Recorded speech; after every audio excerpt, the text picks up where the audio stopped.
Aku sudah bilang, aku tidak bisa Riz. Papa melarangku keluar rumah selain ke kampus. Kamu sudah tidak mencintaiku? Tanya Aris dari seberang telepon. Aku cinta sama kamu, tapi Papa tidak mengizinkan aku pacaran sebelum lulus kuliah dan sukses memimpin perusahaan. Aku adalah putri satu-satunya yang mereka miliki. Aku tidak mau membuat mereka kecewa Riz. Kumohon, mengertilah, ucap Jihan. Ia segera mengakhiri panggilan dari Aris. Jihan sudah lama tidak bertemu dengan Aris. Pria itu merasa rindu dan mengajak bertemu malam ini, tapi Jihan tidak bisa keluar bersama laki-laki. Ayahnya tidak akan mengizinkan.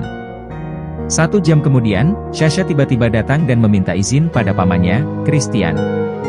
Ia ingin mengajak Jihan menonton film. Entah suatu kebetulan atau bukan, Sasha mengajaknya nonton di Mall Sun.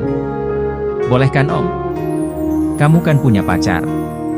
Kenapa malah pergi nonton bareng Jihan? Tanya Christian. Bosan Om. Kalau ke mall itu lebih asik bersama teman wanita. Jadi bisa sambil ngerumpi, belanja juga bebas. Kalau sama pacar itu kurang asik, ucap Syahera beralasan. Ya sudah. Tapi, jangan malam-malam.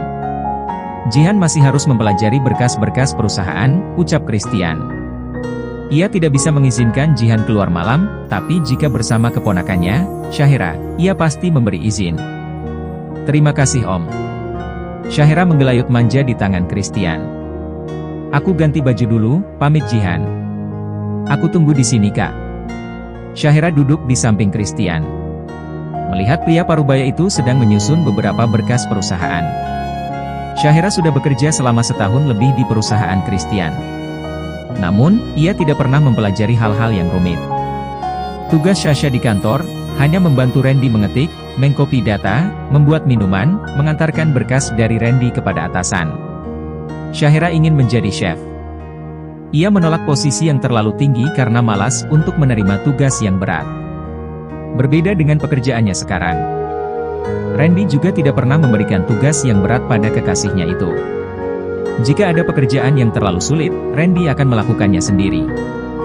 Dia tidak ingin membebani kekasihnya. Ayo Syah.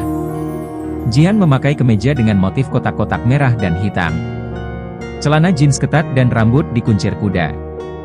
Ia sengaja berpakaian sederhana agar ayahnya tidak berpikir macam-macam. Jangan curi-curi pandang pada laki-laki. Christian memberikan peringatan pada Jihan. Ia benar-benar ketat menjaga Jihan. Tanpa sepengetahuan gadis itu, ia mengirim seseorang untuk membuntuti Jihan. Syahera berpamitan pada Christian.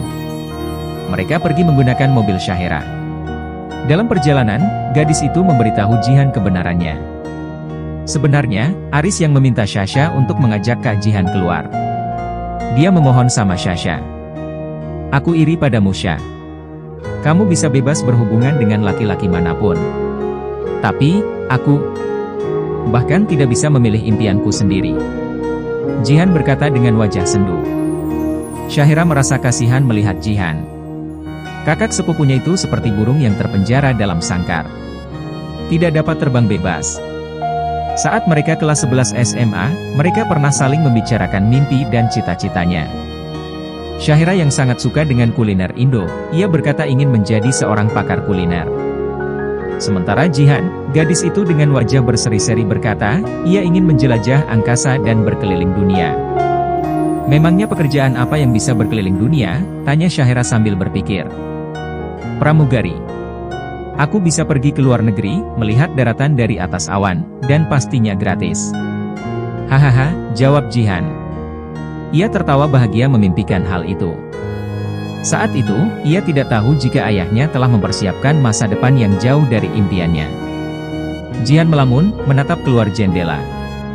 Lampu-lampu kota di malam hari, bermacam-macam warna. Namun, hanya kegelapan yang terasa oleh gadis itu. Matanya berkaca-kaca, semua keindahan dunia itu tidak bisa menghilangkan rasa sedihnya. Ia seperti berada di gua yang gelap gulita. Hatinya saat ini terasa kosong, hampa. Ia bahkan tidak bisa menikmati masa mudanya dengan bebas. Untuk keluar dari rumah saja, ia harus mencari alasan. Kakak yang sabar ya. Sasha tahu, kakak pasti sedih. Tapi, jika berusaha menerimanya dengan lapang dada, mungkin tidak akan terlalu menyesakkan. Benar. Aku harus menikmatinya. Jadi aku tidak akan terlalu tertekan. Aku sudah rela melepaskan impianku. Tapi, soal Aris, tanya Syahira menebak pikiran Jihan. Iya. Papa. Tidak mengizinkan aku pacaran, keluh Jihan. Tidak boleh untuk saat ini. Siapa yang tahu?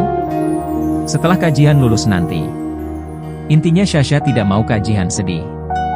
Soal Aris, kapan kakak ingin bertemu dia?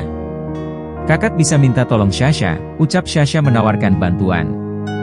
Terima kasih Sya. Jihan tersenyum bahagia. Ia merasa sangat beruntung memiliki Syahira. Gadis itu, sejak dulu selalu sangat perhatian padanya. Syahira memarkir mobilnya di parkiran bawah tanah. Saat hendak turun, ia melihat sebuah mobil van hitam. Terlihat seseorang yang melihat ke arah mereka. Sepertinya, Om Kris mengirim orang untuk mengawasi kakak. Hah? Serius? Tanya Jihan. Mereka tidak segera keluar dari mobil. Syahira menelepon Aris untuk menunggunya di dalam gedung bioskop. Mereka tidak boleh bertemu di tempat terbuka. Jihan melihat ke belakang mobil. Ia melihat pria di dalam mobil itu memang melihat ke arah mobil Syahira. Pria itu menurunkan kaca jendela mobil, membuat Jihan melihat jelas siapa dia. Pria itu adalah salah seorang satpam di perusahaan ayahnya. Syahira juga mengenalnya. Kakak tenang saja. Aku tahu laki-laki itu. Aku sudah menelepon Randy untuk membantu kita, ucap Syasha dengan percaya diri. Ia yakin bisa menyingkirkan penguntit itu. Setelah Aris mengirim pesan, Syahira mengajak Jihan keluar dari mobil. Melangkah dengan percaya diri dan santai, seolah mereka tidak tahu keberadaan pria itu. Syahira menunggu kedatangan Randy dan menunggu lampu bioskop dimatikan. Dari kejauhan, pria itu terus memperhatikan. Dia tidak mengerti, kenapa Syahira dan Jihan masih di depan pintu gedung, padahal semua sudah masuk ke dalam. Saat melihat Randy, dia tahu bahwa laki-laki itu adalah pacarnya Syasha. Dia melaporkan bahwa hanya ada Randy saja, tidak ada laki-laki yang lain. Mereka masuk bertiga, sedangkan Aris sudah lebih dulu berada di dalam. Pria itu malas untuk mengikutinya ke dalam gedung. Ia melirik jam tangannya, lalu kembali ke parkiran. Pria itu akan menunggu mereka di dekat pintu keluar gedung setelah 2 jam. Syahira mengintip pria itu dari pintu masuk. Setelah yakin pria itu sudah pergi, mereka berempat keluar. Mereka pergi ke parkiran di lantai 5. Randy memarkir mobilnya di sana. Yes. Berhasil, ucap Syahira. Kamu bisa menjadi mata-mata Hani. Idenya benar-benar brilian, puji Randy. Hahaha, awalnya tidak menyangka kalau kita bisa kabur semudah ini. Tadinya, aku akan menangkapnya di dalam gedung bioskop. Siapa sangka, dia ternyata tidak ikut masuk, ucap Syasha sambil tersenyum bangga. Mereka pergi dari sana menggunakan mobil milik Randy. Syahira duduk di samping Randy, sedangkan Jihan bersama Aris di kursi belakang. Jihan tidak tahu, Syasha akan membawa mereka pergi kemana.